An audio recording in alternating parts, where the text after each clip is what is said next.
और इसी बीच बड़ी खबर, कल सुबह 11 बजे होगा स्पीकर का चुनाव। सरकार और विपक्ष में नहीं बनी सहमति। एनडीए से ओम बिरला ने नॉमिनेशन किया है तो विपक्ष ने भी स्पीकर चुनाव के लिए अपना उम्मीदवार उतारा है। विपक्ष से के सुरेश ने अपना नामांकन भरा है और ये देश के इतिहास में पहली बार होगा कि स्पीकर के पद के लिए चुनाव होने जा रहा है। आजादी के बाद से अभी तक हमेशा से सहमति से ही स्पीकर और डिप्टी स्पीकर चुने गए हैं, लेकिन इस बार पहली बार ऐसा होगा कि कल 11 बजे स्पीकर पद के लिए वोटिंग कराई जाएगी। स्पीकर पद के विपक्षी उम्मीदवार के सुरेश से जी मीडिया ने खास बातचीत की है, सुनिए। इंडिया गठबंधन की तरफ से स्पीकर पोस्ट के लिए उम्मीदवार के सुरेश साहब हमारे साथ हैं। के सुरेश जी, देश में पहली बार इतिहास में चुनाव होने जा रहा है, क्यों आज ये नौबत आई कि चुनाव होना पड़ रहा है? मेरा का इन्फॉर्मेशन के लिए पहले कोई स्पीकर इलेक्शन नहीं लोकसभा अभी हम तैयार करने के लिए कंसेंस के लिए तैयार करें, गवर्नमेंट साइड से नहीं तैयार करें, इसलिए हम नॉमिनेशन फाइल कर दिया। हम कंपल टू करेगा अब पहले से कोई तैयारी नहीं थी, आप कहना चाहते हैं कि मजबूरी में बात नहीं बनी है डिप्टी स्पीकर को लेकर, तब आपको कैंडिडेट बनना पड़ा? ना, हमारा लीडर्स बोल दिया, बीजेपी के लीडरशिप को, एनडीए के लीडरशिप, हम तैयार गए, स्पीकर को कंसेंट था वो आप डिप्टी स्पीकर हमको देने के लिए। वो BJP and NDA leadership not ready to give assurance. That's why we find it. But ये ट्रेडिशन टूट रहा है सर, इंडिया में जो ट्रेडिशन रहा है पॉलिटिकल ट्रेडिशन की, नॉर्मली कंसेंसस से कैंडिडेट होता है स्पीकर का, ये ट्रेडिशन टूटने का तकलीफ नहीं, आपको दुख नहीं हो रहा है?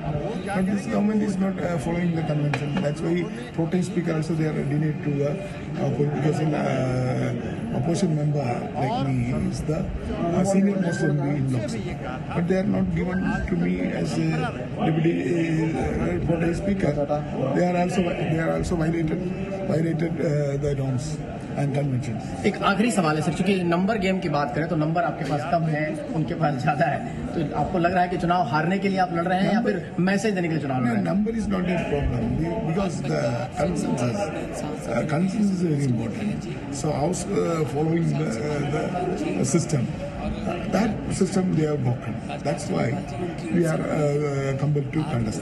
आपको जीत की उम्मीद है सर? चुनाव लड़ रहे हैं, पहली बार देश में स्पीकर पोस्ट का चुनाव हो रहा है और आप विपक्ष के कैंडिडेट हैं, आपको जीत की उम्मीद है? No, let election will come. Then we'll see who will lose. चलिए, तो विश्वास कहीं ना कहीं तोड़ा है सत्ता पक्ष ने, इस वजह से कैंडिडेट बनना पड़ा है। हम वहीं विपक्ष पर पीयूष गोयल का बड़ा बयान सामने आया है। स्पीकर किसी पार्टी का नहीं होता, विपक्ष के डिप्टी स्पीकर की परंपरा नहीं है, ये बात पीयूष गोयल की तरफ से कही गई है।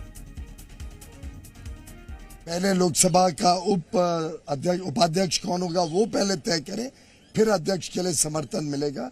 इस प्रकार की राजनीति को हम की निंदा करते हैं और मुझे लगता है कि अच्छी परंपरा ये रहती है कि लोकसभा निर्विरोध एक सर्वसम्मति से अध्यक्ष चुनता, तो लोकसभा की भी मर्यादा अच्छी रहती, सभी पक्ष का उसमें योगदान रहता और स्पीकर वैसे भी किसी सत्तारूढ़ पार्टी या विपक्ष का नहीं होता है, वो पूरे सदन का होता है।